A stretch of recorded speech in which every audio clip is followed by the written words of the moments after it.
So today, on Tuesday, we had an introduction to accounting. We spoke about the IS, International Accounting Standards. We also spoke about International Financial Reporting Standards. We had an introduction to accounting. Why are we studying accounting? What is in it for us? How are we going to benefit, from studying accounting? Then we went on to say, what skills do I need for us to be better accountants? So we went on to detail as to the kind of skills that one needs in order for them to be good accountants. Then we went on to also to go a bit of an introduction as to how do you study accounting? How do you pass accounting into like a high level, So the first, according to the plan, the last Tuesday and this week, it's just going to be a bit of, like a high level introduction, getting to know our what is expected of us. Then we go into much detail as to more of the exam technique here and there. So today we're going to continue with the applications of accounting principles. The application of accounting principle is very, very, very important. So we know why we are studying accounting. We know the techniques or the characteristics of a good accountant. We know what we need to do in order to pass, but we need to understand what are the principles that governs accounting. The main reason why we are studying FAC2601 and FAC2602 is for us to be able to prepare for either a company's own financial statement or consolidated financial statements. So it's very important that we get to understand the principles that govern the preparation of financial statement. That will be able, so that when we start tackling questions, at least we have the fundamental, we have the basics. Whatever we talk about from next week going on, we will understand. So it's the foundation for everything. So today's lecture is very, very important. We're going to look at the framework. What are the frameworks that govern the preparation of financial statements? We're going to talk about, we are also going to have a look at financial statement. How does a financial statement actually look like? And the process of preparing for a financial statement. We look at recording, summarizing, and then you prepare the financial statement. When we talk of journal entry, what are journal entries? How do we even prepare a journal entry? What are they? How do we prepare them? What is the logic behind preparation? If I give you a transaction and I tell you to prepare the journal entry, what process? What is the thinking pattern? How are you going to be able to come up with the correct answer? So those are the things that we are going to look. So that this builds us and gives us the foundation for us to be able to tackle questions that we will have. Is there anyone who in this on this lecture now who is doing FAC2602? Any FAC2602 in this lecture? Okay, cool. All right. Now it makes. I just wanted to just to understand if there is anyone doing the FAC2602. But of course, the principles are all the same. The principles are all the same. So we are just gonna. The questions are different, but the underlying principles are all the same. So accounting concepts are the fundamental principles that guide the preparation and the presentation of financial statements. And they are crucial for ensuring the consistency, comparability, and the accuracy in the financial reporting. Yesterday, we did say that for you to be able to present a good financial statement, one of the characteristics is that the financial statement has to be comparable. So you should be able to compare financial statement from one period to another. Also, we did say that the financial statements must be accurate. It must not have any biases. It should be free from any material error. And also it should be consistent. For us to be able to have a financial statement that is got free from material error, comparable consistency, it must follow what? The accounting concepts. It must follow the fundamental principles in the preparation of accounting, in the preparation of the financial statement. What are the fundamental qualitative characteristics of financial statements? In other words, if I want to prepare financial statements, what are the characteristics that it must have? What are the underlying characteristics or the fundamental concepts that a financial statement must have for it to be able to be a financial statement that which is free from material error, accurate, consistent, and so on and so forth. All right. So there are two very important fundamental qualitative characteristics that every financial statement must have. The first one is what is called relevance. So a financial statement must be relevant.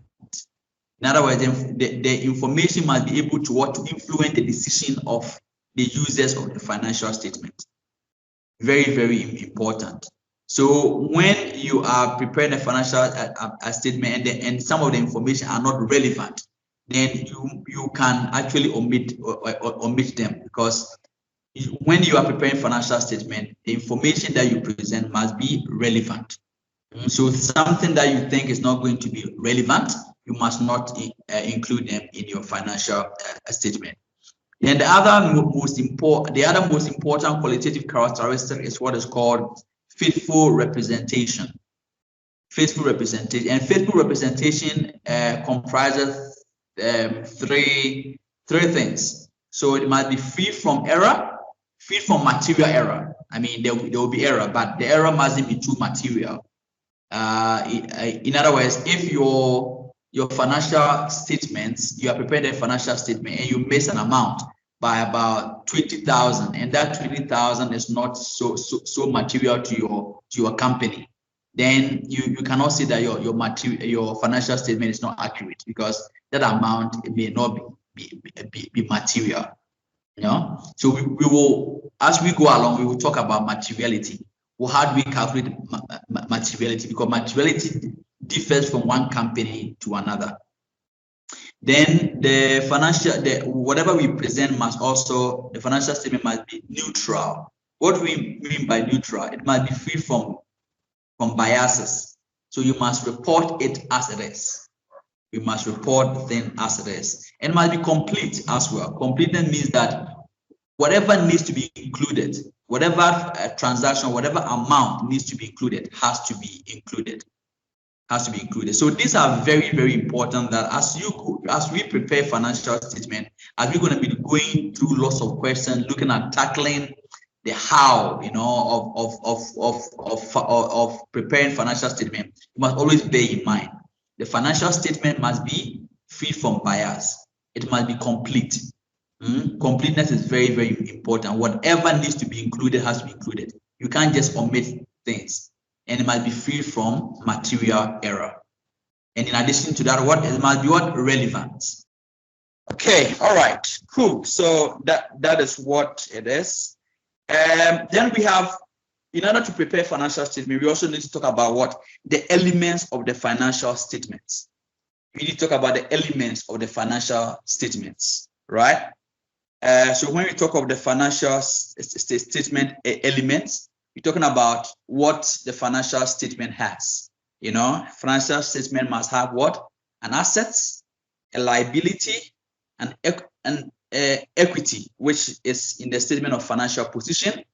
And then we have the income and expenses in the statement of profit and loss and other comprehensive income. Then we have the cash flows in the cash flow statement.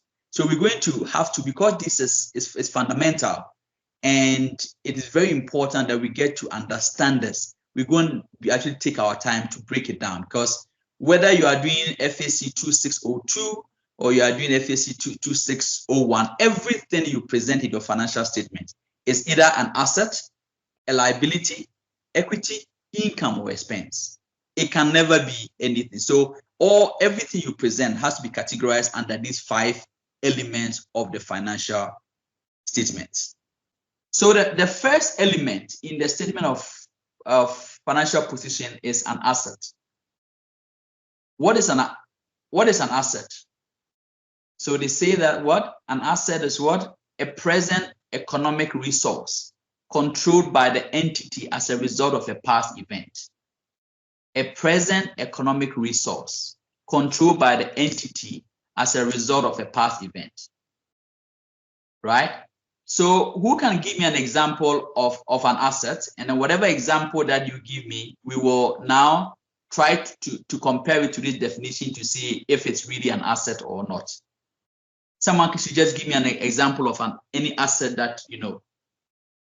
The asset of a company. Any assets? Equipment. Equipment, computer equipment. Thank you. Computer equipment. So computer. We have your computer equipment. So computer equipment. So we say, is a present economic resource? Yes. Is it controlled by the entity? Yes. If it's for the company, it is controlled by the entity. Why is it controlled by the entity? Why is the computer equipment in a company controlled by a company? What tells us that a company has got control? Or how do we know that a company has got control of this computer equipment? Some income for them or some profit for them, I'll put it that way. Okay, yeah. So it is going to be used to earn profit, right? It is going to be used to earn profit. But does that indicate that the company has got control? What makes a computer in a company to have for us to say that the company has got control?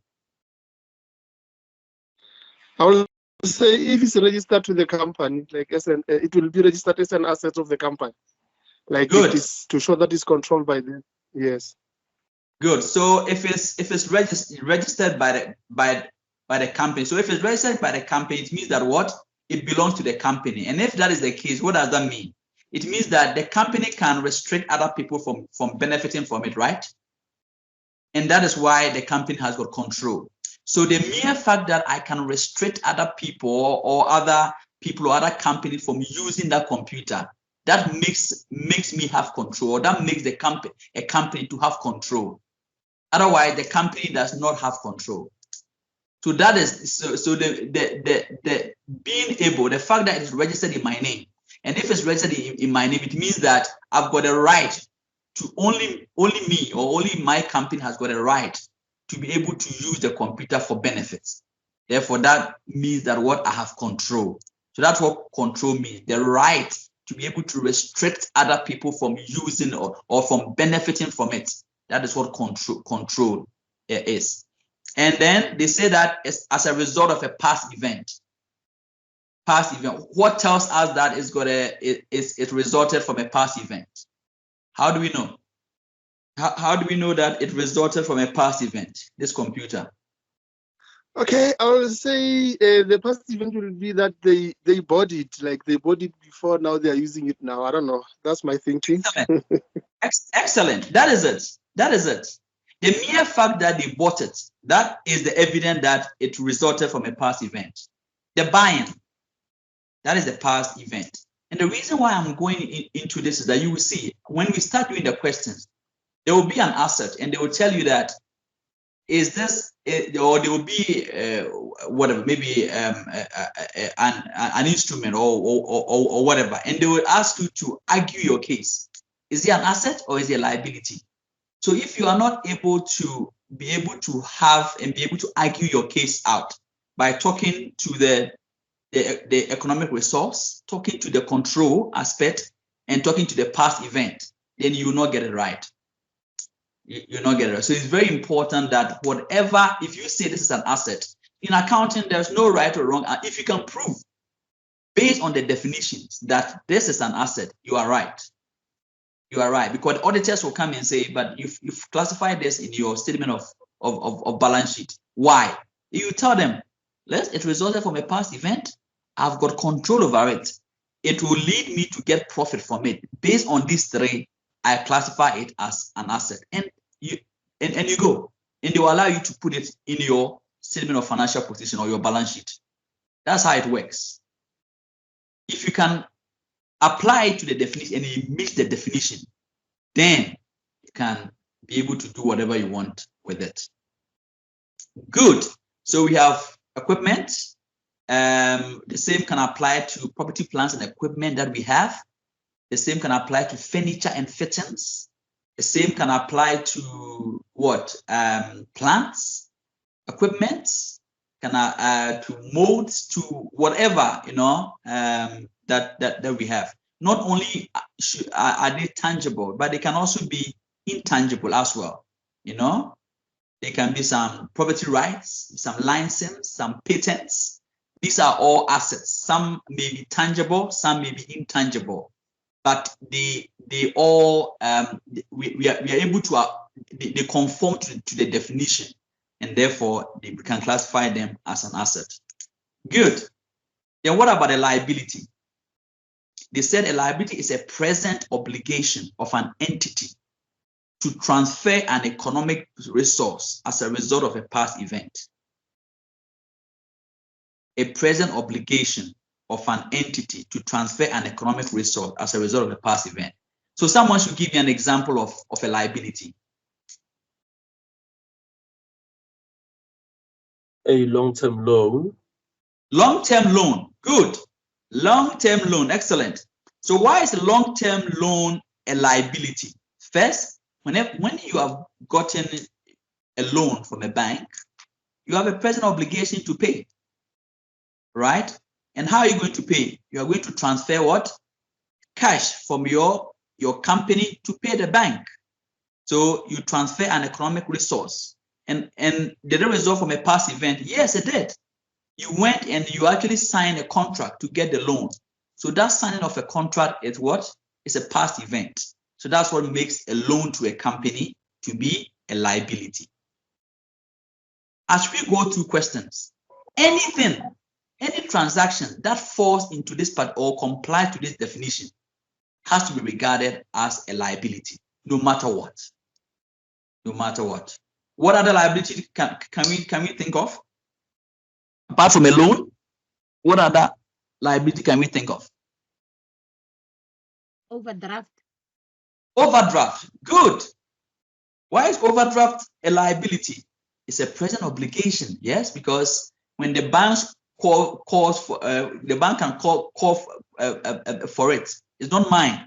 It's a present obligation, and it will be settled when I transfer cash from my company to settle it to the bank. And did it result? Yes, it resulted from a past event. Either I went for the overdraft, or maybe I was debited, and it went into overdraft. In whatever case, it was as a result of a past event. As a result of a past. So that is how you answer the theory questions in accounting. You state the definition, and then you apply the item to the definition. Then you conclude. That is how it is. And you get 10 full marks. You should never make a mistake on that. Okay, good, excellent. Any other liability you can think of, apart from loan and overdraft? Creditors. Yeah, creditors, good. Creditors are liability, yes. Because when I've bought something on credit, there's a present obligation for me to pay for it.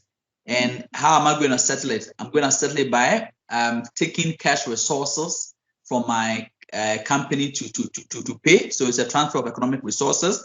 And it resulted from a past event. How? Because I actually went to the creditor and I purchased on credit. That arrangement or that contract of purchase is actually a past event. So that's what makes it a liability. Good. Excellent, guys. Then we have Equity. And they tell us that equity is a residual interest in the assets of an entity after deducting liabilities. So basically, like equity is assets less liability. Asset less liability equals equity. Asset less liability equals equity. Can someone give me an example of equity? Then we will apply it to the definition.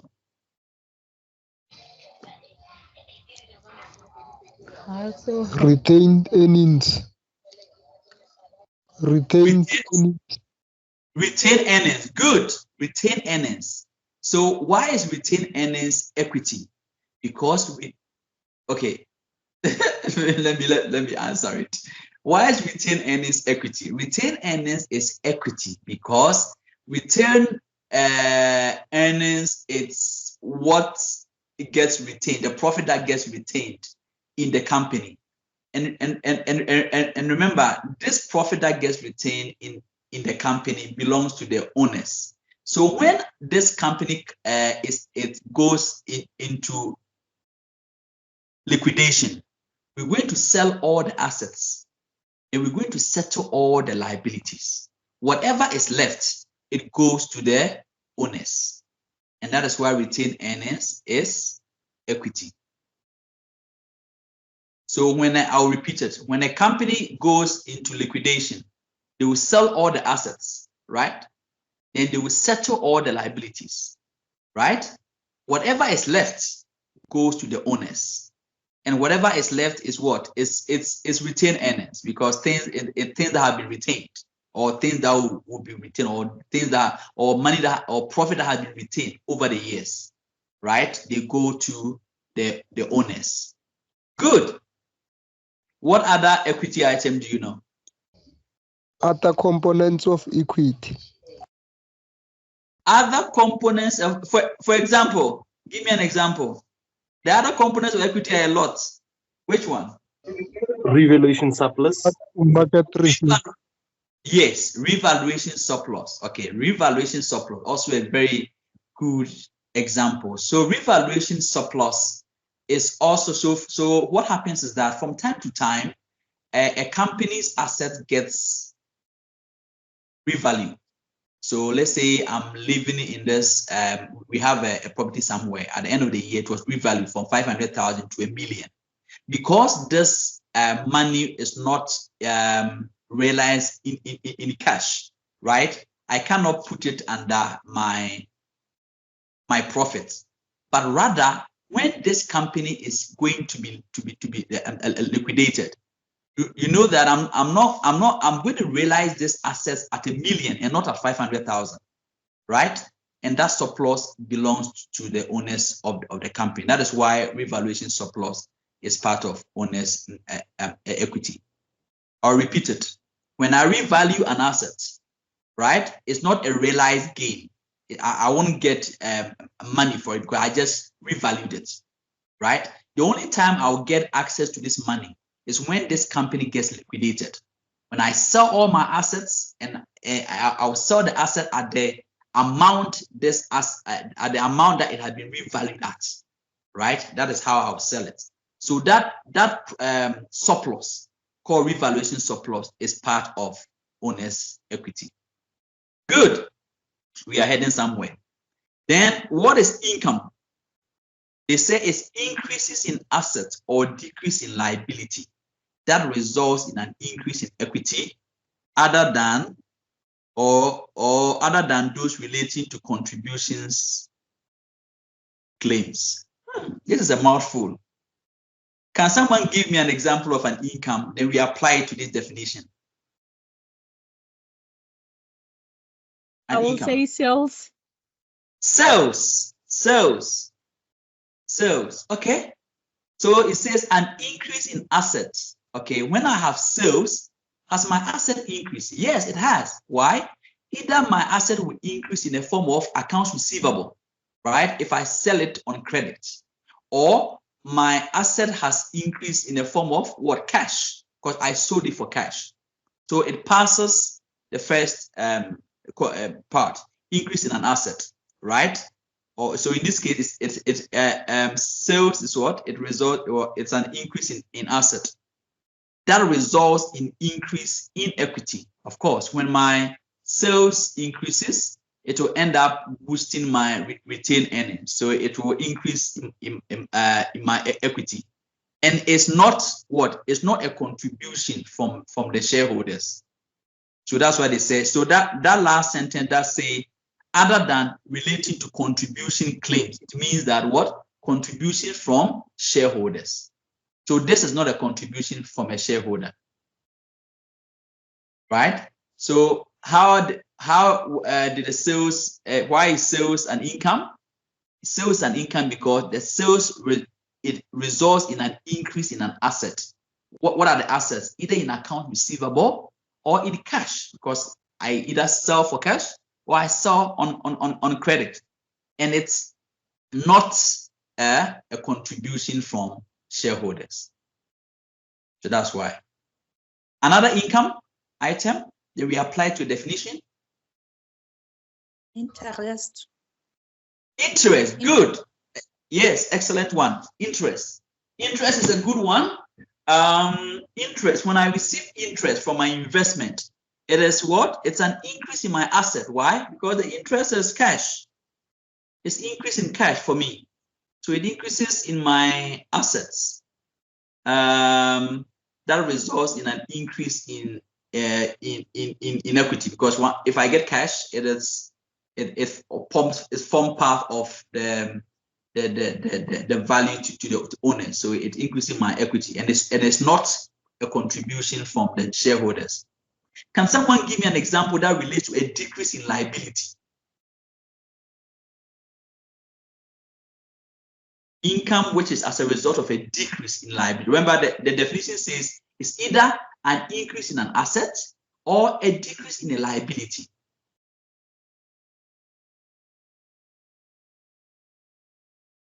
Can someone think of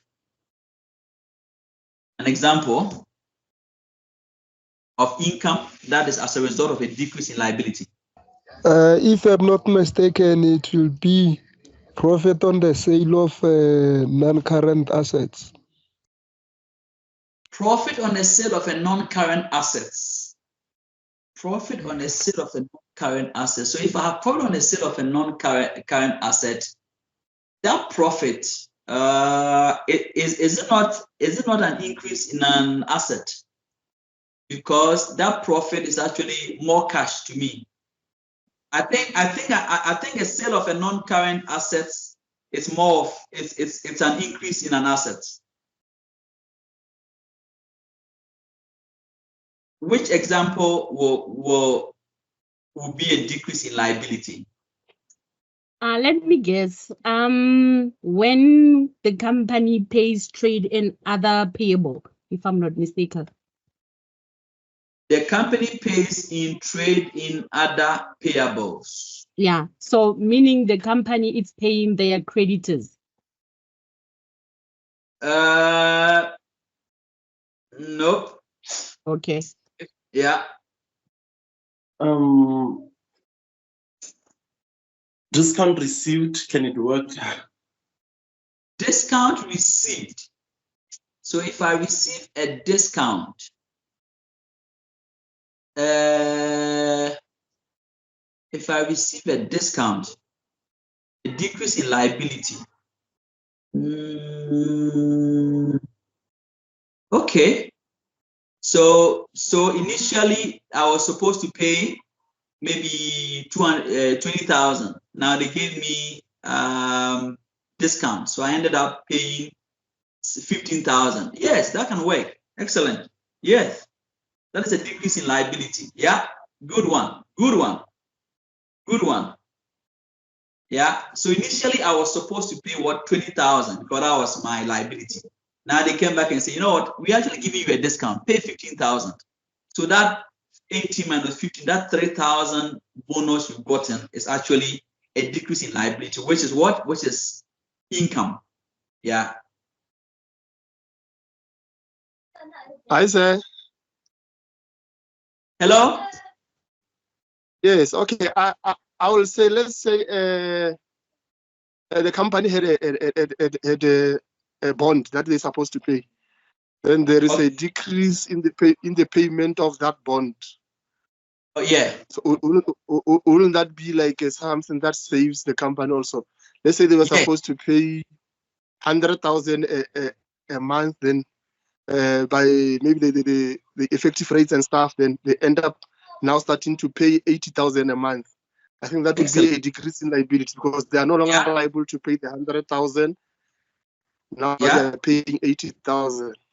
Yes. So that is also an income. Yes, that is also an income. Excellent. You couldn't have put it any better. It is 100% right.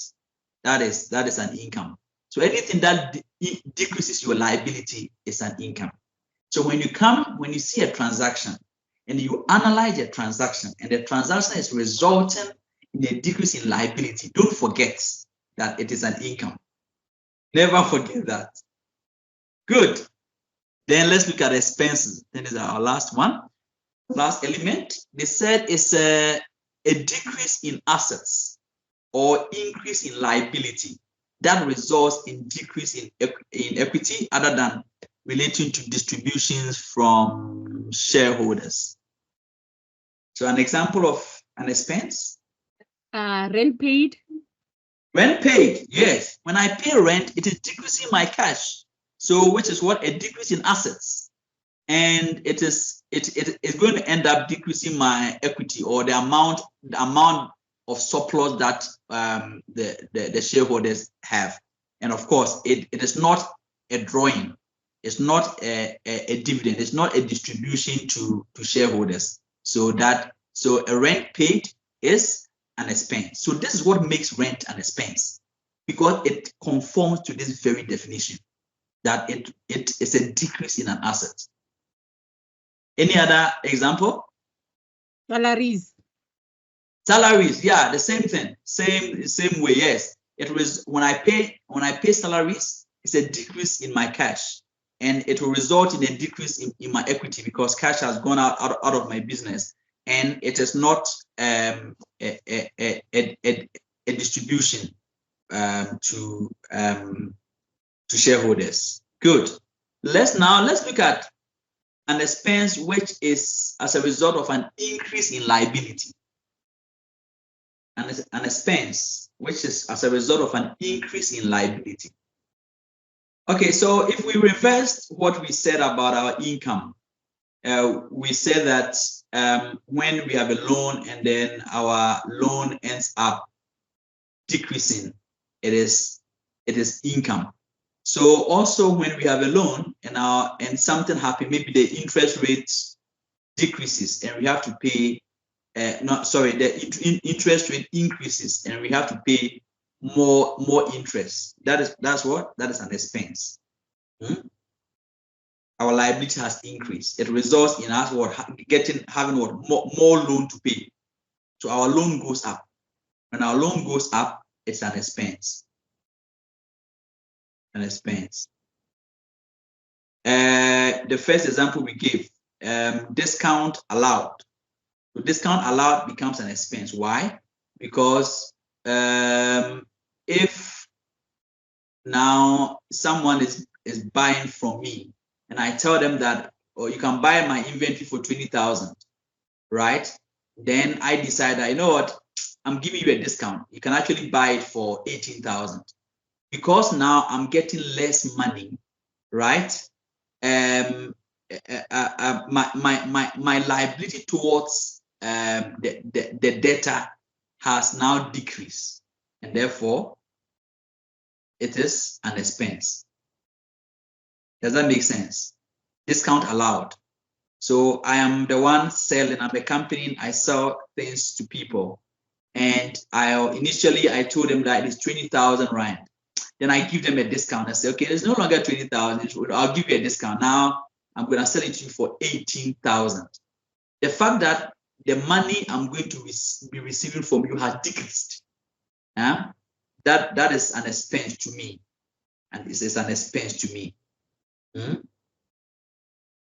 Does that make sense? Yes. Okay, good.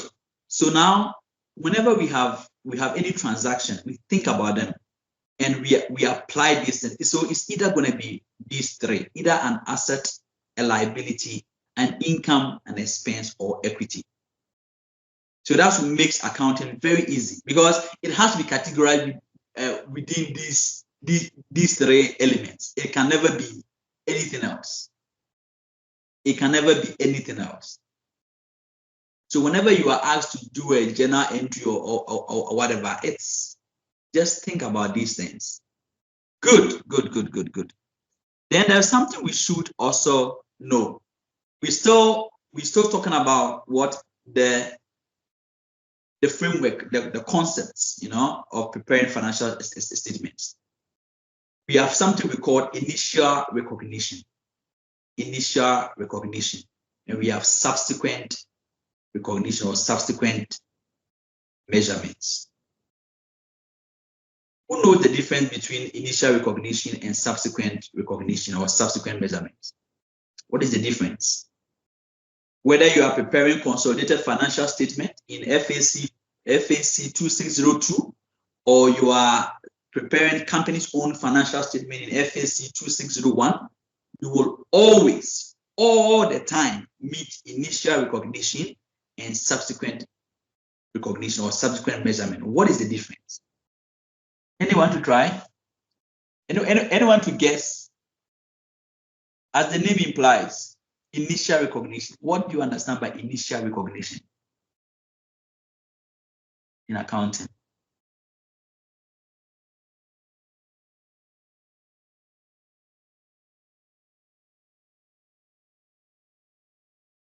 No one has heard it before. I think initial recognition, if I'm guessing, it is about how to prepare income statement, and a subsequent it will be about how to prepare a balance sheet or financial position. Not exactly. Not exactly.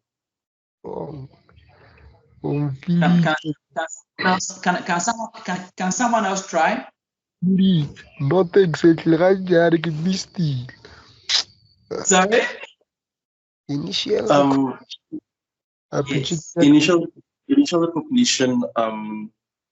When I might have missed the question, but I think initial recognition, when an asset is initially brought into a business, how it is recognized, and then I think subsequent measurement, how to be measured going forward from there. Good, excellent. That is what it is. So whenever remember what accounting is. It's about recording, summarizing, and preparing financial statements.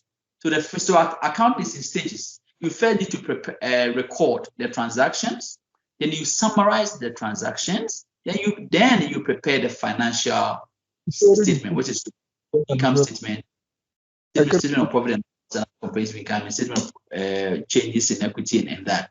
So initial recognition is that initially, when I'm recognizing an asset or I'm recognizing a liability, there's the amount that you are bringing it in initially, right?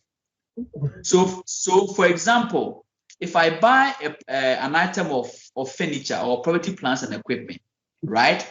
I record the asset in my books. Like let's say I bought it for 100,000. I record the asset 100,000.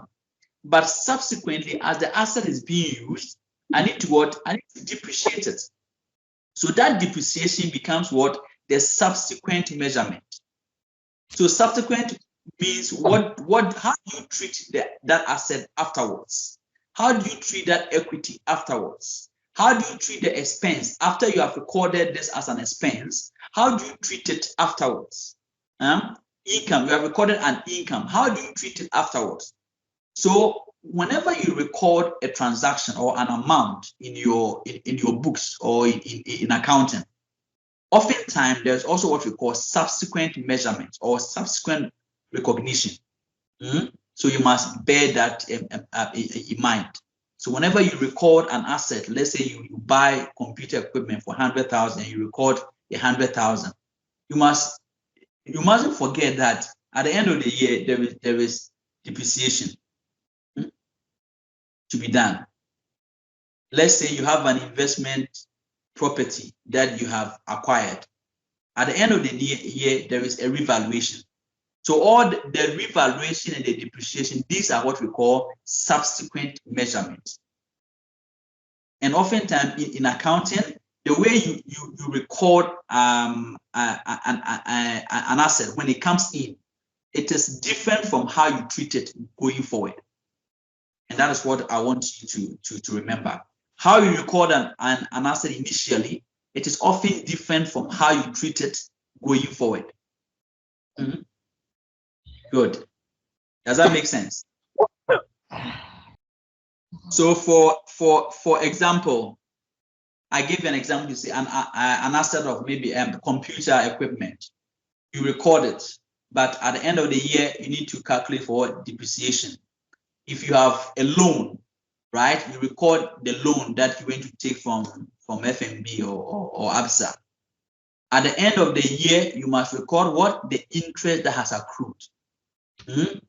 You have an investment property, you recorded it. At the end of the year, there has to be what? A revaluation. So there's always what is called the initially how you recorded it, and subsequently the treatment is different. Either you are doing depreciation, you are doing a revaluation, you are amortizing it, and so on and so forth. But we are going to be learning all these things.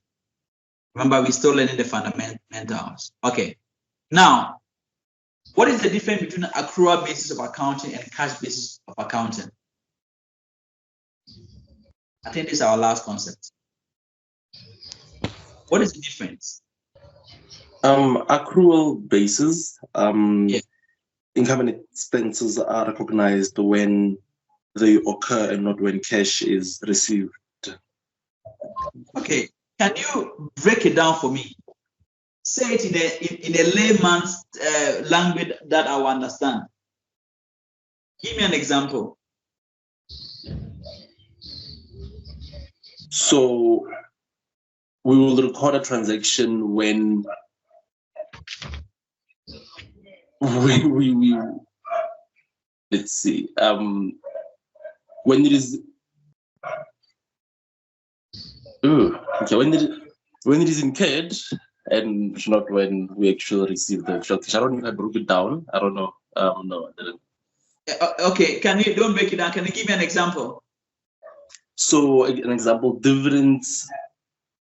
So when maybe a subsidiary declares dividends, then we record those dividends in our income statement before we get the dividends.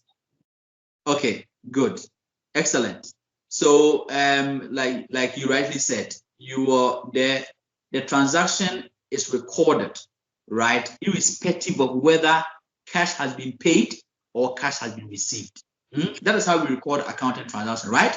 For example, when we sell something on credit, we record a transaction.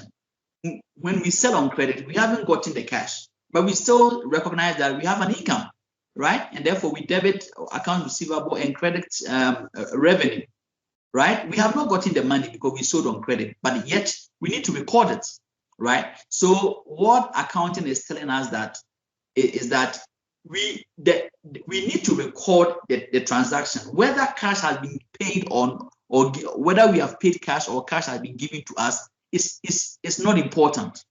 All we need to do is that we need to record the transaction. The fact that we haven't paid, they haven't paid us, or we haven't paid cash is immaterial. It doesn't matter. So you must only record something because you've paid cash or you haven't paid cash. There's time that the transaction does not involve cash, but we still need to record it. That's all what accrual basis, and that is how we prepare our financial statement. That a financial statement must be prepared on the accrual basis. That is your income statement and your balance sheet must be prepared under the accrual basis. And then your cash flow statement has to be prepared under the cash basis. So the cash flow statement only recognizes what? Only when cash is paid or cash is received. So cash flow is very easy because I only record it when cash is paid or cash has been received. If it's not like that, then it doesn't form part of my cash flow statement. So cash basis only look at when cash is paid and cash is received. But under the accrual base of accounting, we must record the transaction. Whether cash has been received or not, it doesn't matter.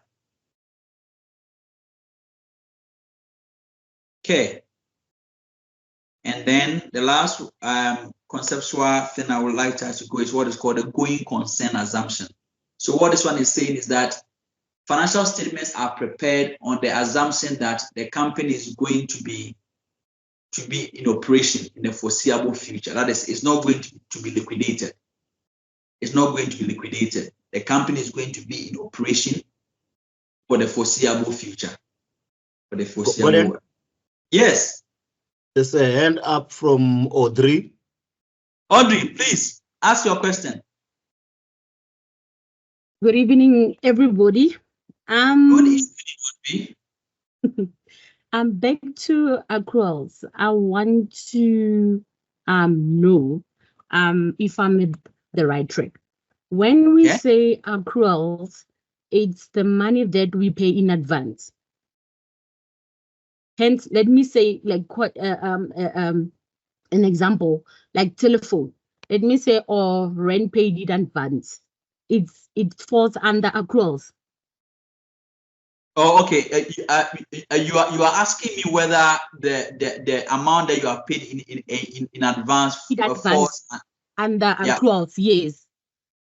No, that will not fall under accruals because that money that you have paid. So basically, let me explain it this way. The accrual basis in its simple terms is saying that, guys, it doesn't matter whether cash has been paid or cash has been received, just record a transaction. That is, whether cash has been paid or cash has not been paid, just record the transaction. So that's what accrual basis is all about. So in this, your example that you have given, you're saying that cash was paid in advance, right? And so whether cash was paid in advance, like maybe telephone paid in advance, or maybe bills paid, rent paid in advance, cash has been paid already. The accrual basis of accounting is saying that it doesn't matter whether the cash was paid in advance or not. If the transaction has been if the transaction has taken place, record it. If a transaction has taken place, record it. Right? Don't mind about the fact that cash has been received. Or if in the process cash ends up being paid and received, fine, we will still record it. But what we are most important, what we are interested in is what is that transaction has taken place. We are not looking at the cash in order to record. We are looking at, has a transaction taken place? Has something been paid in advance? Yes, it has. Record a transaction. For example, let me give you an example, like maybe rent, right? I've incurred the rent for this month, but I have not paid it. The fact that I've actually incurred that rent, I'm obliged to pay it, right? I've incurred it. That means I have stayed in the building for a whole month. So I cannot run away from it, right? It is a present obligation. I've incurred an expense. I need to pay, right? So the fact that whether I've paid the money or I've not paid the money, the accounting framework is saying that record a transaction because a transaction has taken place. You have lived in a building for a whole month, and therefore you must record the fact that there is a liability that you need to pay in the future, right?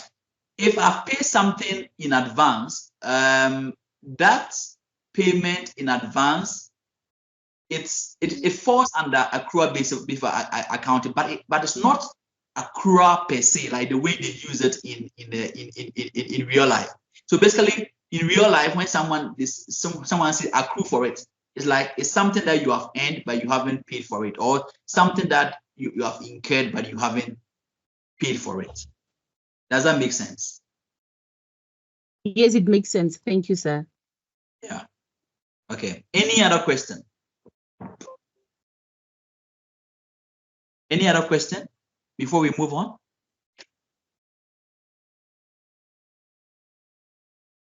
Good. Cool. So we've done a lot. We've spoken a lot. We've learned about the fundamentals of what underlies the preparation of financial statement for both FAC 2602 and 2601. It applies to every to these modules. Any questions so far? So far, what have we done so far? We have talked about accounting, why accounting is important. Why am I studying accounting? What skills do I need for me to be a good accountant? How do I pass accounting? How do I display myself to be an accountant? So that was like the introduction. Then today we've moved on to say that, okay, what are the underlying, because the reason why we are studying these two models is that we want to prepare financial statement, whether consolidated or company's own financial statement. And that's where FAC 206 and 2601 comes in. For us to be able to prepare this financial statement, what are the fundamental framework that underlie the preparation of financial statement? We say the financial statement should be, when we are preparing financial statement, they should be free from material error.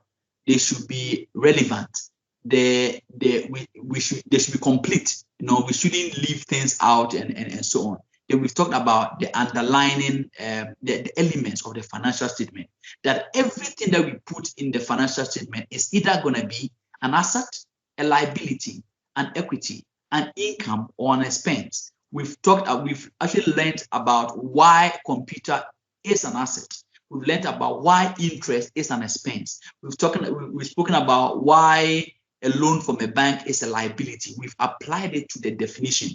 We've looked at the conceptual framework, the main thing that underlies the preparation of financial statement, either accrual basis of accounting or the cash basis. And then we added something to say, there's something we call going concern, that when we are preparing financial statement, the assumption is that the company is going to be in operation for the foreseeable future. The company is not going to be liquidated anytime soon. If we decide that the company is going to be liquidated, we don't prepare the financial statement on the going concern assumption. We prepare using what is called the liquidation basis. The liquidation basis. So in that case, we look at how much we are going to realize from the asset, how much we are going to realize from the settlement of the liabilities, and that's how we prepare the financial statement. But that is very, very rare. I mean, unless a company is being liquidated. But normally, under normal circumstances, when we are preparing financial statement, we assume that the company is going to be in operation for the foreseeable future. So therefore, we don't prepare it on the liquidation basis. Good stuff. Any questions so far?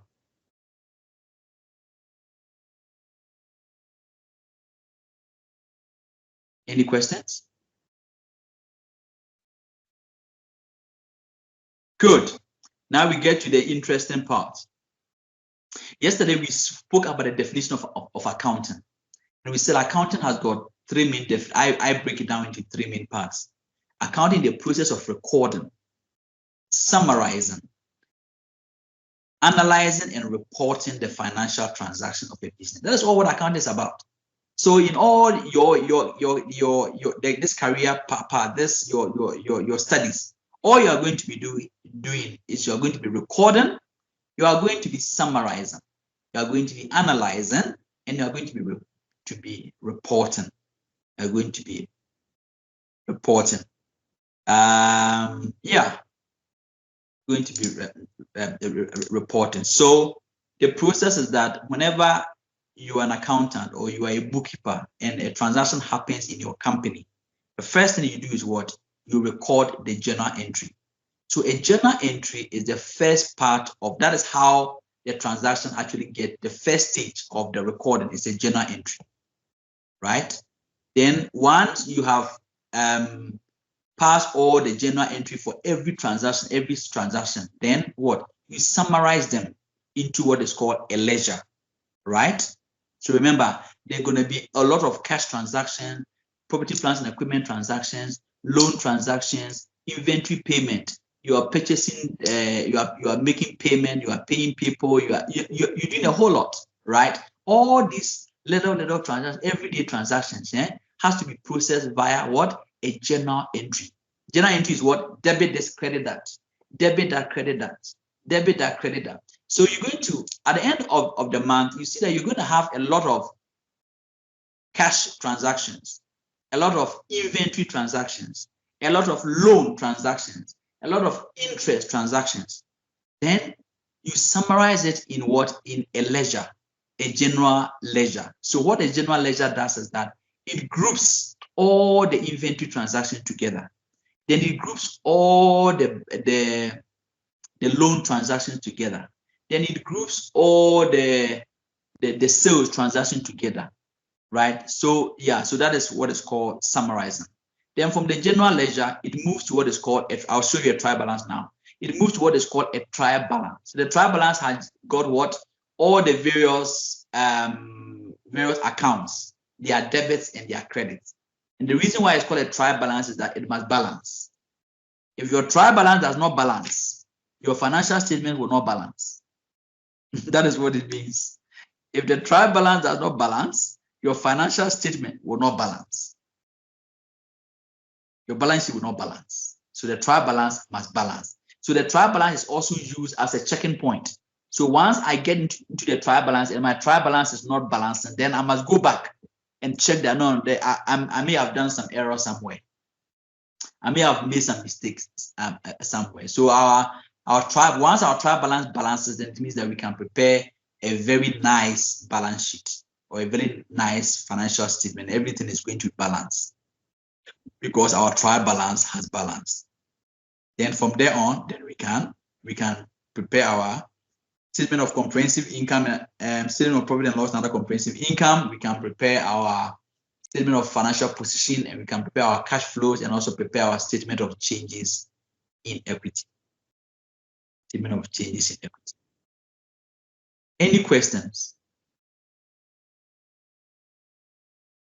Any question about the accounting process? So, yeah, any questions?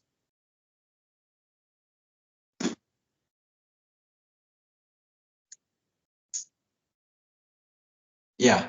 So this is the accounting process. So if you work in an accounting department, there's going to be somebody who's going to be recording all the transactions. There's going to be but this is what the computer system does it. So I mean, okay, you need to process it yourself, but the computer system will summarize it into in the ledger and also summarize it in a trial balance. And even these days, even the reporting. The system can actually do the financial statements, but of course, as an accountant, we cannot always trust the system. You should be able to do the financial statement. And besides, accounting is changing now. Accountants are expected to be able to analyze the financial statements. That is like where accounting is going. Because all these things, recording, summarizing, reporting, AI can do that. Artificial intelligence can do that. But where artificial intelligence cannot do is to be able to interpret it, to be able to understand it, to be able to make strategic decisions out of what has been produced. So these days, accountants are expected to be, going to boardrooms and be able to come up with solutions. Not the number crunching. It's now going away. Now we're looking at, can you apply your mind? Can you analyze the information? What is this telling us? From this information, can we be able to make strategic decisions out of them? Yeah. Any questions?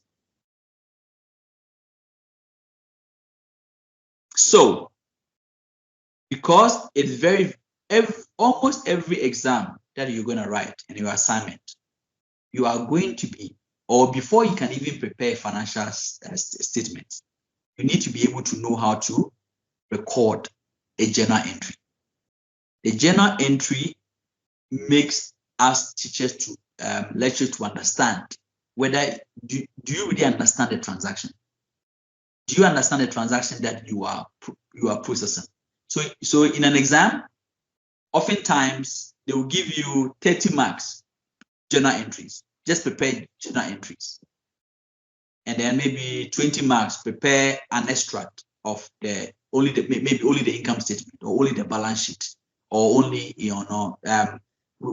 don't sometimes expect you to prepare the whole thing, the income statement, balance sheet. No. At this stage, no. You prepare an extract of maybe the balance sheet, maybe the income statement, only the balance sheet, only the income statement. But you will always prepare a journal entry, because that tells us whether when you see a transaction, will you be able to recognize it? Will you be able to classify it correctly in the income statement or in the balance sheet? Where does it go? If I tell you a transaction, where is this transaction going? Is it going into the balance sheet? Is it going into the income statement? You need it when you are doing FAC2602 and FAC2601, because you guys are all preparing financial statements. There's the one is consolidated financial statement, the other is company's own financial statement. But the underlying principles is the same. So I've given a list of transactions, and we are going to learn, or we are going to learn how to prepare the journal entries. From there, we will know whether it's going into the income statement or it's going to the balance sheet. We will know whether this is an asset or this is a liability. We will know, yeah. Good.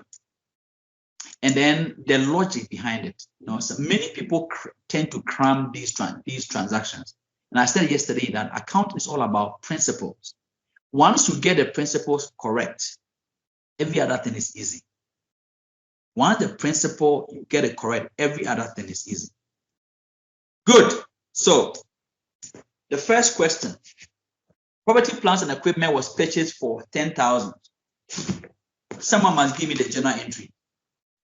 Property, plants, and equipment was purchased for cash for 10,000. What is the journal entry? Journal entry means what do I debit? What do I credit?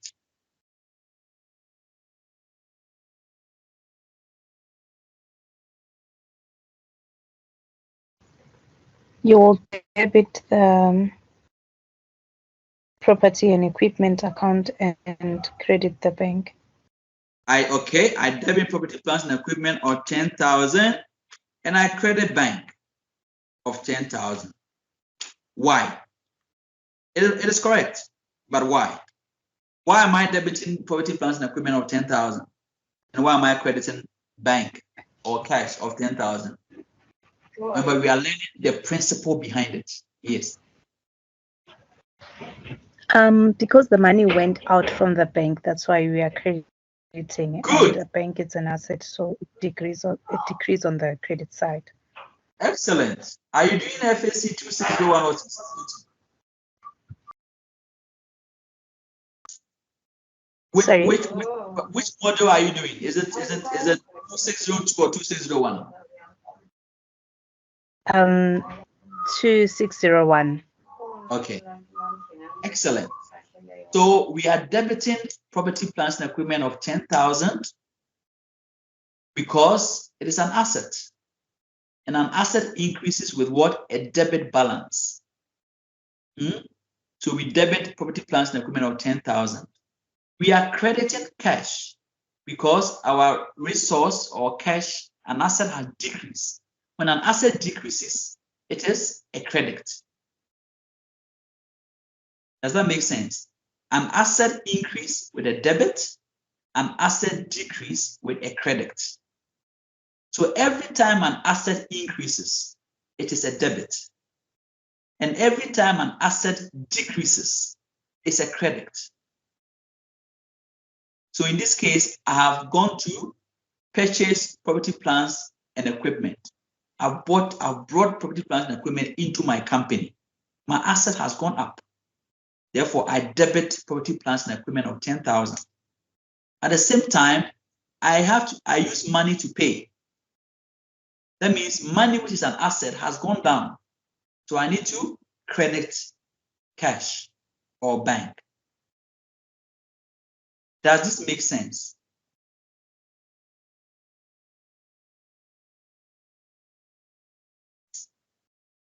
Can must I repeat? Is there anyone? There's not like a stupid question, guys. I'll repeat myself until you get it. We are all at different levels of our studies. So if you don't understand something, don't be shy. Just say it or raise your hand or something. And I'll repeat it, I'll explain myself. Because otherwise, I'll assume that you know that we should move on. Is everyone comfortable? Yes. Can I ask you something, if it's possible?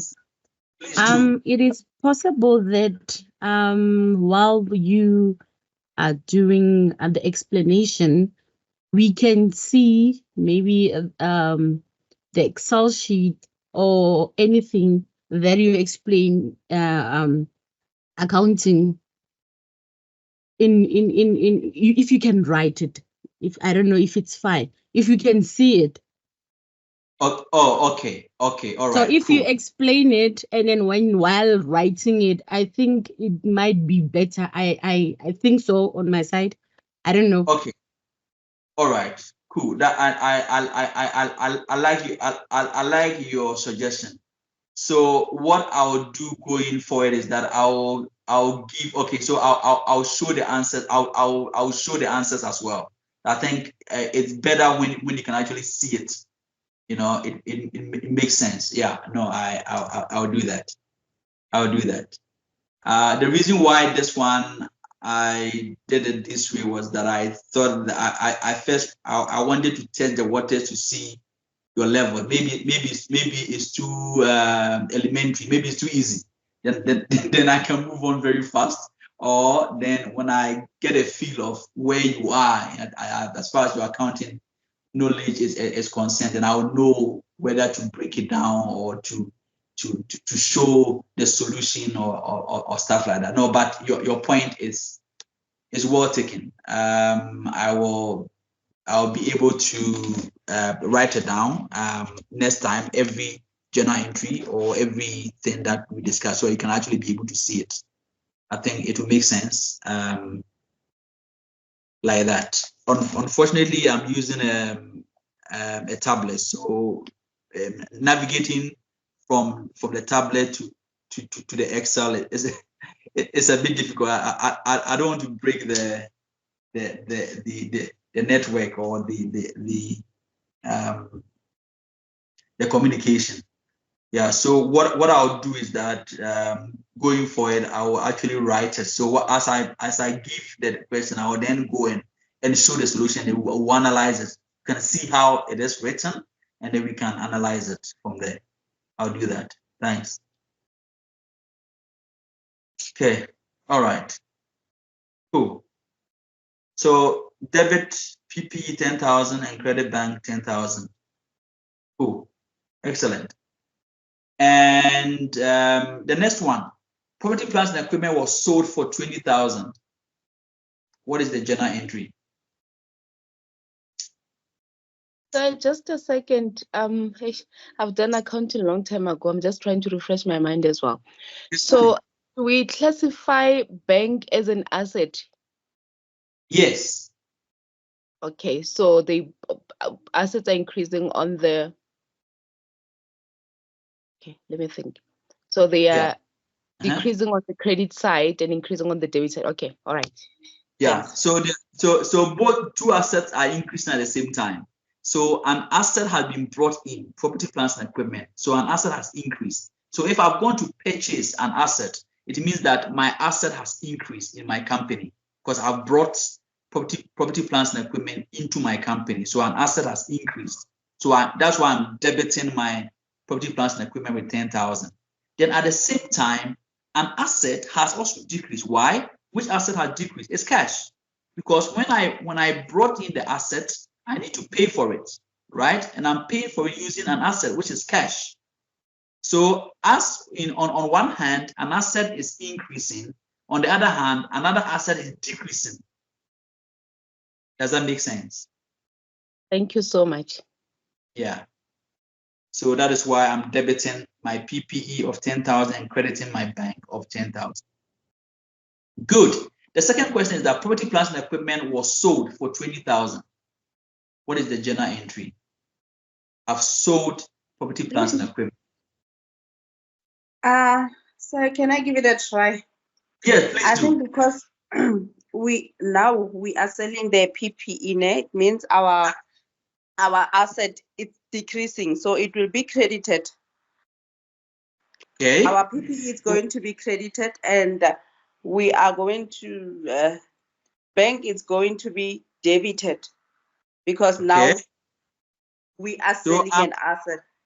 Okay, so I'm writing whatever you are saying down, right? So I'm debiting my bank of how much? You are debiting your bank 20,000. 50,000, good. And I'm crediting what? You are crediting 20,000.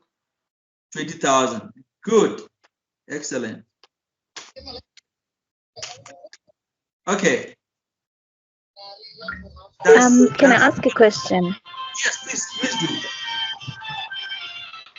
So on this statement, it's saying property and equipment was sold for 20,000 rand, but they did not mention if it was sold cash or it was sold on credit. Yeah, good. If it's not mentioned like this, do we just take it as it is, like a cash and then debit the bank just like that? Yes, if it's not stipulated whether it's for cash or on credit, you can do whatever you want. You'll be marked right. You can do whatever you want. So you can either say debit. You can use whatever account. You can say maybe account receivable or bank. It's fine. It's fine. You okay, mark, thank you, sir. Right, yeah. So you can assume anyway. You can either assume it's for credit or it's for cash. You'll be marked right. UNISA is very lenient. very lenient. Okay, so let's analyze this one. So debit. See, and I like the logic. I like the logic. And I like the fact that you are giving me this journal. It shows that you understand the principle. And that is what is important. The principle is what is important. In an exam, remember what I told you yesterday, we don't mark your final answer. We mark how you got there. How you got there, the principle that you follow to get there. We are not looking for a balance sheet to balance. You are wasting your time. It will never balance in an exam. But we are looking for how you got there. How did you show your work, your logic behind it, your principle behind it? So property, plants, and equipment was sold. So you know that an item has been sold. So what? An asset is gone out. So that is a decrease of an asset. The asset is gone. It's been sold. When you sell an asset, you have taken it out of your company. So it's out. It has gone. It's gone. So because it's gone, it means an asset has decreased. So you credit the property, plants, and equipment. Remember, when something goes out of your company, it's a credit. When something goes out of your company, it's a credit. When an asset goes out of your company, it's a credit. Let me qualify. When an asset goes out of your company, it's a credit. Like in the first example, cash went out of our company to pay for the PPE, so we credited it. In this example also, we have sold the asset, the PPE, the property, plants, and equipment. So it's gone out of my company. So it was an asset and it's gone out of my company. So it's what? It's a credit. Then what did I get in turn? I got money, right? The question was not specific whether did I get it in cash or the person is the guy is going to pay me at a later stage. You can assume either or. You can either say debit bank because you got cash back. So one asset has gone out, but another asset has gone up. So whilst property, plants, and equipment has gone out of my company, cash has increased because I got money from the sale. So I debit cash, or if I did not get immediate cash, I can say debit accounts receivable or debit debtors. and credit my property, plants, and equipment. Does that make sense? Can I repeat? Must I repeat? No, it makes sense. Good. Happy. So you're good. So usually in a transaction like this, there could be also profit or loss on the sale, which we will get to it later. So whenever you sell a property, plants, and equipment, there's usually a profit or loss on sale, but the information will tell you whether you must calculate the profit and loss on sale or not. Because in this question, I haven't given you enough information for you to go and calculate the profit and loss on sale, so you cannot calculate it. If I'd given you more information, then you could have gone to calculate the profit or loss on the sale. But just have it at the back of your mind that whenever I sell an asset, I'm crediting the asset because the asset has left the company. And at the same time, I'm getting money for it, which another asset, which will increase to be bank or accounts receivable or debtors. But also, there could be a profit or loss on the sale. Good. Guys are doing excellent. Then, inventory was sold for cash for 50,000. Inventory was sold for cash. Someone must give it to me and also tell me the logic. Why am I debiting this? Why am I crediting that? Inventory was sold for cash for 50,000. What is the journal entry? Let me try my best. Please do. Try your best. Yes, here we're gonna debit a bank. The reason why we debit a bank, so the inventory has been sold. That means the debit, the cash is gonna be increased on the debit side, whereas the inventory is gonna be decreased on the credit side. Good. So you are saying debit bank and credit inventory.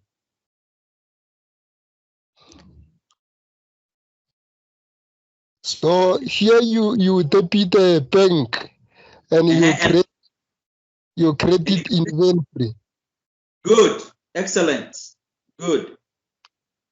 So you debit bank of 50,000 and you credit inventory of 50,000. Excellent. I like the logic. I like the understanding, the principle. You are applying the principle, and that is all what accounting is all about. You are applying the principle, and from now on until honest level, it's the same principle you are applying. It's the same principle you are applying all the time. It doesn't change. It's the same thing. So you think about it and say, what is increasing? What is decreasing? If it's an asset and it's increasing, it's a debit. If it's an asset is decreasing, it's a credit. This, that is the same thing. It's the same thing. Good. And normally, whenever you sell inventory, it also affects your cost of sale. So bear that in mind. Right? So whenever you sell inventory, not only have you taken the inventory out to be a credit and also debited the bank for the increase in your cash, but also there is what? Cost of sale. There is a cost of sale. Because when you sell an inventory, you've got the money, but there's also what? A cost of sale. Cost of sale. We'll get there. Don't worry at all. Today is just what? Making me comfortable that you understand the principle. Once you understand it, the rest is very easy. Good. Shares were issued for 100,000. You issue shares for 100,000. What is the journal entry? A quick question on the previous one, the inventory, please. Yeah. So inventory is going to be affected. Sales or inventory cost of sales bank. Sales is also going to be affected, right? Depending on how the asset was the inventory. Yes. So yeah. So sales also should be affected since there's an income, or am I mistaken? Yes. Yeah, that is right. Okay, So may I add? Yeah. Yes. If I may add on that question, on our general entry, do we include that cost of sales? I haven't given you information for you to calculate it for me. Because right now, what I've told you is that the inventory was sold for cash for 50,000. So I've told you how much the selling price, but you don't know the cost price of the inventory, and you need the cost price for you to calculate cost of sales. You understand? But I think for maybe future reference, so bank is gonna be debited with the description, which would be what, sales, and then cost of sales will be let's see, let me put it down. Maybe if I tell you that I mark up on my cost for 50%, then yeah. So if I say I apply a markup of 50% on all my sales, so then it means that the cost of my inventory is 25,000, right? For arguments, yes. So then in that case, then you credit your so your first entry would be, maybe if it's for you sold it on, what did I say, for cash? For cash, okay. So debit your bank of 50,000, right? Credit sales of 50,000. So the first entry will be debit bank of 50,000, credit sales of 50,000. Then I come to the cost of sales. I debit cost of sales of 25,000, and I credit inventory of 25,000. That's how it's going to be. But it's not important. Yeah, it makes, but it's not important right now. Right today, I want you to get the logic, the understanding. These other things will come later. And once you understand today, subsequently it's very easy. It's very easy. These debiting bank, credit sales, and whatever. It's what I want is that you understand the principle. If this goes up, what happens? If this goes down, what happens? And so on and so, because it is going to be, from now on until you get to honest level, it is going to be the same. So getting the fundamentals right. These other things, cost of sales, and those things are you will know them. It will become very easy. Cool. So any question before we carry on? Any other question? Okay. Then we have shares. Now we come to shares were issued for 100,000. What is the journal entry? For those you going to be doing the FAC2602, you will already be issuing shares. Shares were issued for 100,000. What is the journal entry? Let me give it a try. Because shares were issued to the company, yes. I think they become an asset, meaning we are going to debit the shares issued. It is your company. It is your company. You have issued shares. Oh, it's my company that has issued shares. Yeah. Which is shares are assets, right? Shares. It depends.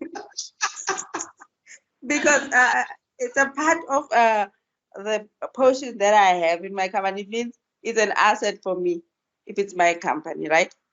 Okay. You give me a journal entry and then we analyze it.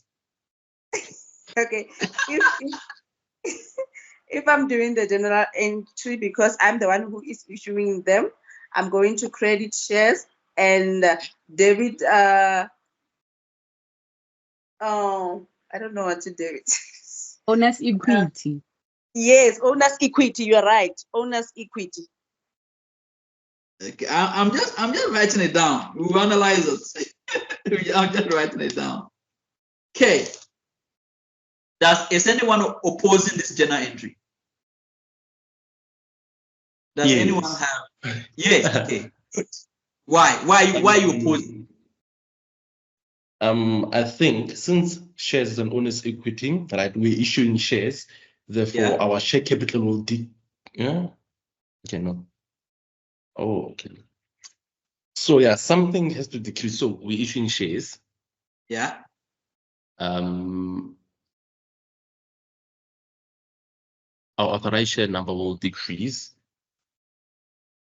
And bank, since we're going to receive money for the shares issued, then bank should increase. Okay, so am I debiting bank? Yes. Okay, 100,000. Okay, what am I crediting?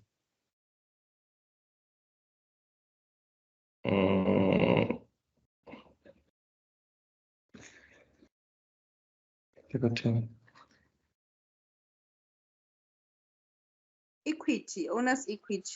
Owner's equity. Okay, are we crediting owner's equity? Yes, can I try also? Okay, someone must try.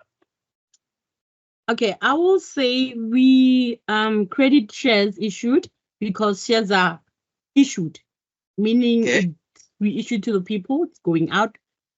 Okay. And we debit owner's equity. I think so. Okay.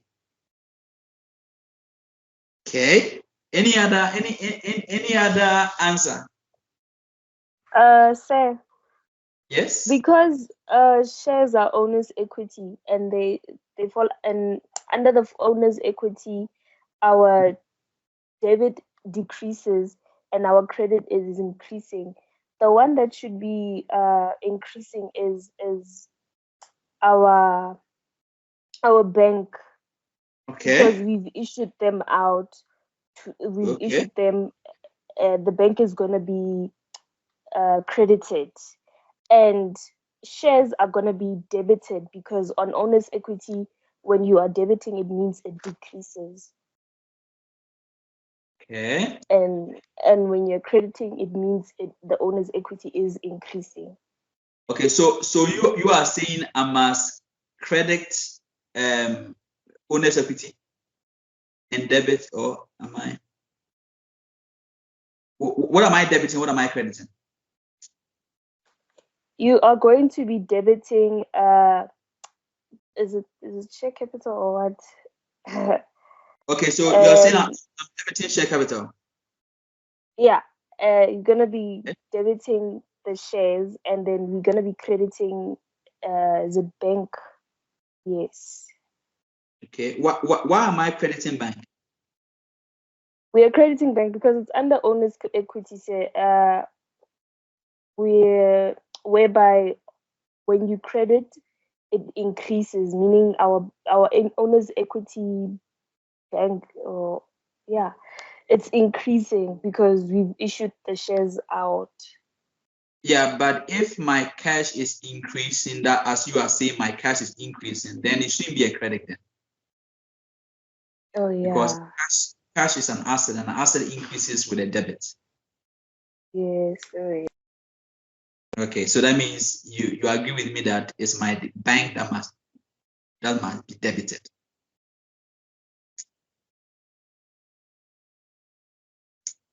Yes. Okay, good. All right, let's move on. We don't have enough time. Okay, so the correct answer is that when a company issues shares, right? Remember, why would a company even want to issue shares in the first place? Why would a company want to issue shares? What would make a company want to issue shares? Gordon? Yes. Gordon, there's a hand from Mike. Okay, there's Mike. A hand from please. Mike. Mike, please answer. I'll say your question. Mike.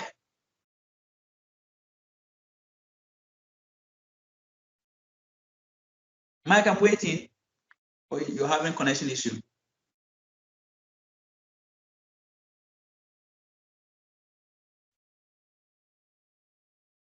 Continue, Gordon. Okay, good. So I was saying that, I mean, in the first place, why would a company decide to issue shares? A company will decide to issue shares when they want money. So they issue shares to the public and they get money, right? So they give us as the public a share certificate, and in return, what do they get? The company gets money. So that means cash has increased in the company. So we debit bank, right? So bank is debited because our cash has increased.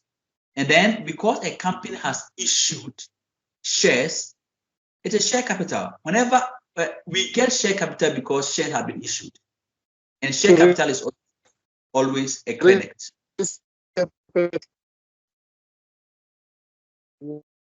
I think Mike is speaking, or someone is speaking, but I think is breaking. Your connection is a bit, it's weak.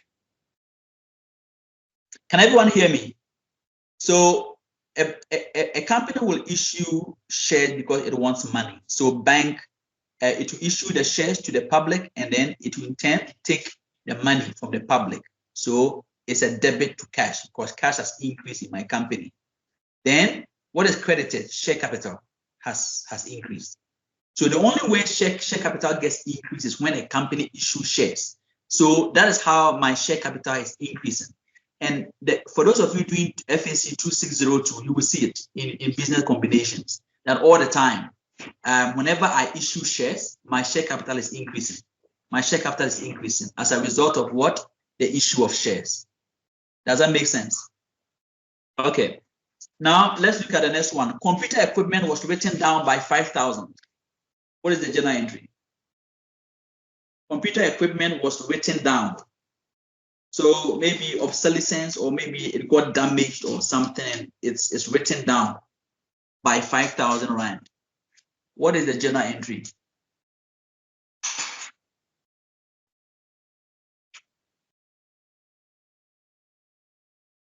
Before you can answer this question, you must first ask yourself, this written down thing, is it an income or is it an expense? Then you will know which journal entry to pass. So you must first know. Computer equipment has been written down by 5,000. What is the journal entry?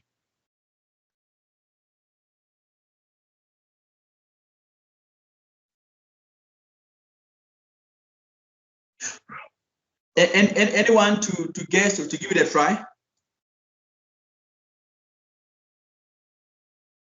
There's a hand from Audrey. Audrey, please. Assist. Hi, Zach. I'm going Yes. back to the equity. Okay. To the owner's equity. Yes. What is owner's equity? When we say shares and owner's equity. Okay, good. I like that question. Because it looks like when we were answering this question, we were using this term interchangeably. Like some people were saying share capital, and people were saying owner's equity. Owner's equity is different from share capital. Remember, share capital is part of owner's equity. When we talk of owner's equity, we are saying this is what belongs to the owners of the company. So owner's equity is much more. So retained earnings is part of owner's equity. Share capital is part of owner's equity. Revaluation surplus is part of owner's equity. Gains and losses on foreign exchange gains and losses is part of owner's equity. So owner's equity is broad, and it stands for what the owners of the company will get once the company is liquidated. But in this particular transaction it's actually share capital.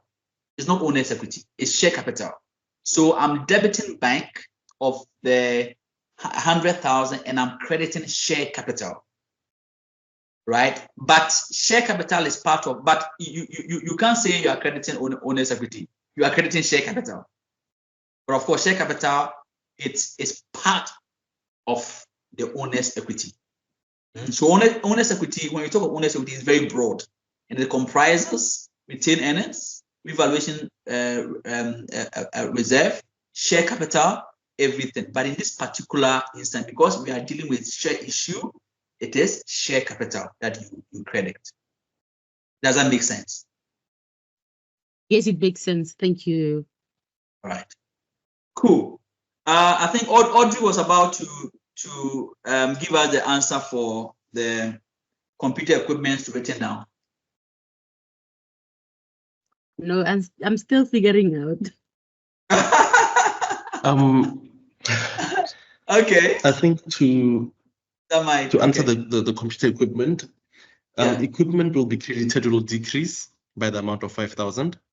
Okay. Equipment by 5,000. And the contra account, I'm not sure to specify it or what to title, but I think it will be, an expense. It's either it will be an expense or a owner's equity account, the second account. It can never be owner's equity. Remember, owner's equity is something broad that makes owner's equity. Owner's equity is like your a combination of your retained earnings, your shares, your revaluations of law. That is what is called owner's equity. Owner's equity is too broad. So I agree with you that equipment will go down. Why? Because you have written down equipment, and that is what I like about today, getting the principle, the fact that, listen, a computer has gone down, a computer has been written down. So you know that if a computer has written down, a computer is an asset goes down by a credit. Therefore, I credit equipment, which is correct, 100%. So now left with the contra entry. Then you go back to your definition of an income or an expense. What did we say about an expense? A decrease in an asset. Yes? There's a hand from Mkhatane. Mkhatane, please answer. I'll ask your question. Hi, sir. How are you? Simon here. I am very well. And how are you? All right. Okay. I'll try and touch on 2 points. The first one will be that one of where we're discussing the share capital and stuff. Okay. So just to elaborate or to put more understanding on it to the lady that was asking a question. I remember it says the reason for shares to be issued is to raise capital or share capital. So the reason they sell or they issue shares is to raise share capital. If she can take it on that part, I think she'll get it. Where you say when they issue, the reason for issuing shares is to raise share capital, then she won't be confused on the other stuff. Okay, thank you so much, Samuel. Yes. I really appreciate it. Thanks. Yeah, and then I think on the one for write down of equipment, I think because of now we're losing an asset, right? When we lose the asset, it's like the asset is decreasing. So like you say, it's gonna be on the left-hand side. And then because I know that it's also supposed to be great dividend, because I was lost. I was thinking maybe the bank will also decrease, but I know that the bank decrease on the left hand side. It can be both on the left hand side. So I'm still lost there. I'm still trying to figure it out. Okay, but just stay on there. Just stay on there. Whenever you see a transaction, whenever you read a transaction, just analyze it. I mean, in this particular case, equipment has gone down, right? Has been written down. It's got nothing to do with cash. So don't bring cash in. Only brought in when we sold or we sell something or we buy something or something. That's when cash. But when something has just gone down, it may be through obsolescence or through maybe theft or something, you know. So in that case, bank it does not feature. So don't make it too complicated. Just read the transaction and just tell what is it telling me. And at UNISA, the way it works is that even if you get one leg of the transaction, one leg of the journal entry right, we still mark you right, because it's the principle that counts. So let's say you got the debit the debit aspect wrong, and you got the credit right. We will still mark it you right. You know, yeah. So in this case, a computer has gone down maybe through obsolescence or through damage. So the computer was worth 100,000. When we went, we saw that the computer is damaged. So it's not worth 10,000 anymore. So let's write it down. to maybe 5,000. You know, so the computer was written down from 5,000, from 10,000 to 5,000. So we know that first, the value of the equipment has gone down. So we have to what? Decrease equipment, because equipment is no longer 10,000 in the book. It's now 5,000. It has gone down, right? So we decrease. So an asset has gone down. We credit it. So we credit equipment. And what do we debit? We debit an expense. Why? Because from the definition of an expense, we said what?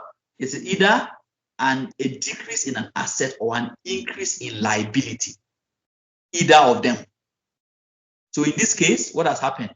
An asset has decreased. An asset has decreased in value from 10,000 to 5,000. So it has, you know, been written down by 5,000. So that makes it an expense. So the journal entry is that you debit asset written down or an expense, whatever you want to call it, and you credit computer. Gordon? Yes. There was a hand from Mabuluke and also a hand from Monama. Please. In that order, Monama. please. Okay. Please ask your questions. On what you just mentioned, sir, equipment is credited, yes, and then an expense is an expense account comes into existence. What is the expense account titled? You mean you want the name of the expense account? Yes. You can call it asset written down. Can call it asset written down. Yeah. Just like when you write, just like when an inventory is damaged or an inventory is lost, you say debit inventory written down, or what people call it inventory write-off, debit inventory write-off and credit inventory. It's the same thing. When inventory has lost its value, debit inventory written down or debit inventory. Can even call it inventory expense. It doesn't matter. It doesn't really matter, because at the end of the day, your financial statement will be fine. So you debit some form of an expense, whether inventory expense or inventory written down or computer written down or computer write-off, whatever you want to call it. But at the end of the day, what is important is that there's a debit has happened and it's an expense, which must go into the income statement. And then you credit inventory, which goes into the balance sheet. Good. And then, yeah, there was another hand. Please ask your question. Hi, sir. So can I ask, you are saying we are debiting the asset, which is the computer, right? So does that mean our debtors? Which one? No, we are crediting it. The computer equipment. We are crediting the asset, which is the computer. Now, are we going to debit the debtors control, the bad debts? Is it going to increase on the debit side? So in this, okay, so we credit the computer, right? Yes. And then we have debit and expense. It's not a debtors, it's not a bad debt. Remember, a bad debt is only when you have sold something and you didn't get the money. That is a bad debt. In this case, it's some form of a decrease in an asset. And it is, and remember from the definition that we went through, whenever an asset decreases, right, it can be it's an expense. An expense. Remember, if we go back, you must, yeah, if you like, I'll put my slide somewhere, then you guys can have it. Then you can go through the notes. But remember the definition, when we did the definition for when we had the definition for an expense, we said it's either what? A decrease in assets or an increase in liability. So in this case, what has happened? A computer equipment has decreased, right? Because it's been written down from maybe the value was 10,000 and now the value is now 5,000. So it's been written down by 5,000. What has happened? I mean, there has been a decrease in an asset. And when an asset decreases, it's what? It's an expense. So that is why we had to debit an expense. And an expense, remember, the expense and an asset, yeah. So when an expense also increases, it's a debit, right? So I think maybe that will confuse coming from. When an expense decreases, when an expense increases, it's a debit. That is why we debit the expense.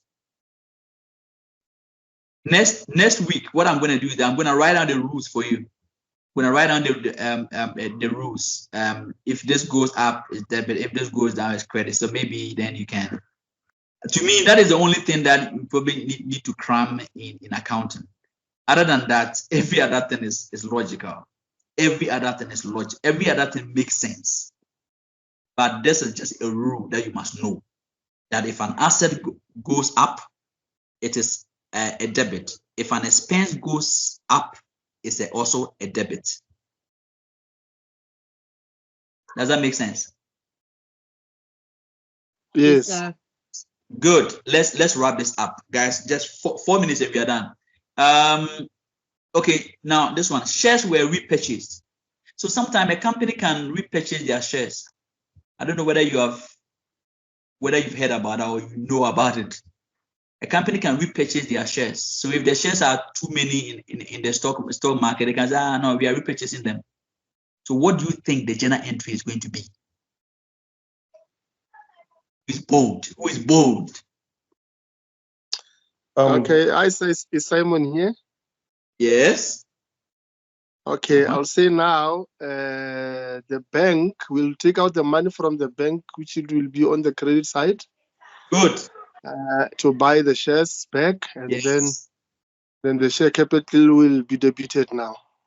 Excellent. So just the opposite of a share issue, right? So a share buyback and a share issue are opposite. They're opposite. So one is acquiring shares to get money. One is repurchasing to give out money. Yeah. So I'll just So like you said, because whenever we repurchase our shares, it is the opposite of issuing shares. In this case, what do we do? We want to take back our share capital, our share certificate that we've given to people, and we want to give them money. So because money is going out and money is an asset, it's a credit to cash. Then in this case we decrease our share capital. So our share capital has gone down. So when a share is repurchased, our share capital goes down. Okay. Inventory was purchased was purchased. I was going to say on credit. Inventory was purchased on credit for 70,000. What is the journal entry? Inventory was purchased for 70,000. Let's finish it and be done. 70,000 purchase inventory. Who wants to try? I can try. We will debit the inventory and debit the liabilities, which is excellent. Excellent. So you debit the inventory because, yes, accounts payable. Yeah, you debit the inventory because inventory is an asset. It has gone up because you went to buy it. So it's you debit inventory. And in this case, because you didn't pay for cash, you actually purchase it on credit. You credit accounts payable. Credit accounts payable. Good. Then when you settle, accounts payable was settled for 25,000. What is the journal entry? You are settling accounts payable. We'll debit the accounts payable and then credit the bank. And? Credit the bank because money was taken out to settle the. Yes. Good.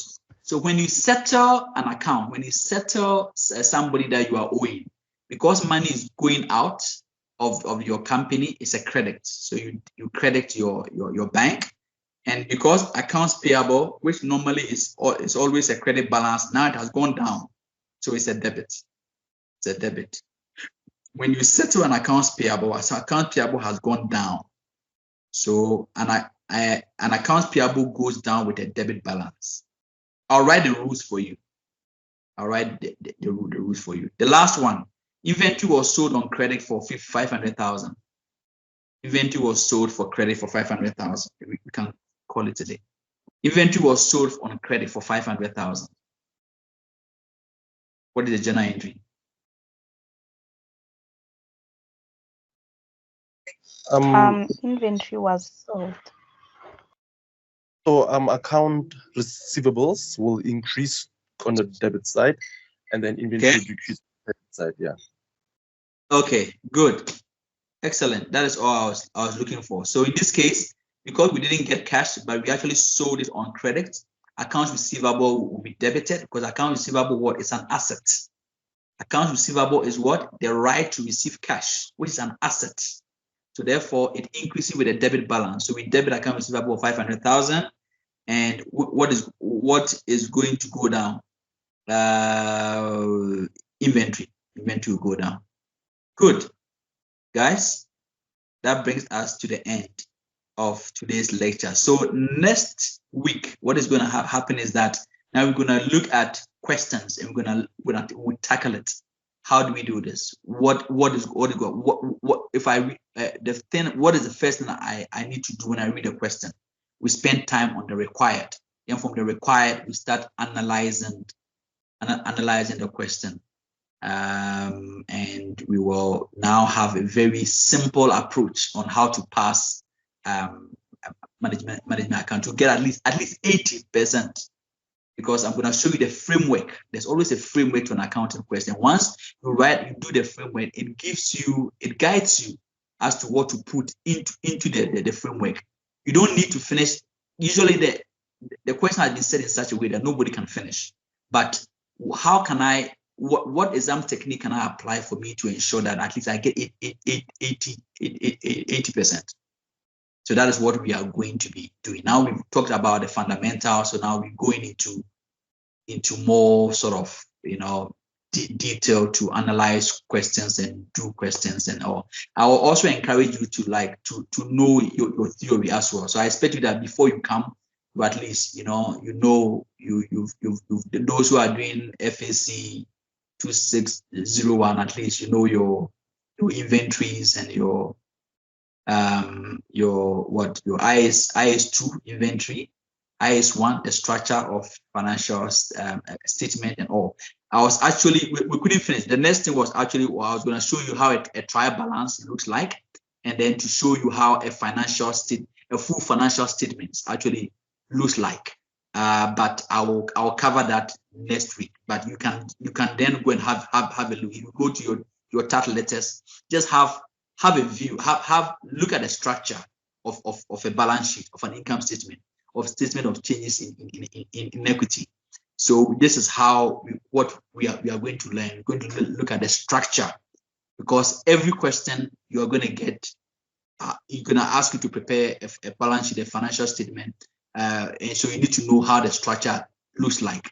So it's very important that we go. So we're going to talk through the structures to understand, why are we putting this here? Why must goodwill be here? Why is it a current asset? Why is it a current liability? Why is the structure? What can I do for me to remember the structure? So at any time, even with my eyes closed, I can know the structure and I know where everything goes. Good. So guys, you have some homework to do. Go and look at how a balance sheet, an income statement, and a statement of changes in equity, how it looks like. And we're going to talk through it. The first 20 minutes of our lecture next week, that's what we're going to do. Then we'll carry on with very powerful exam techniques. Okay. All right. Any questions?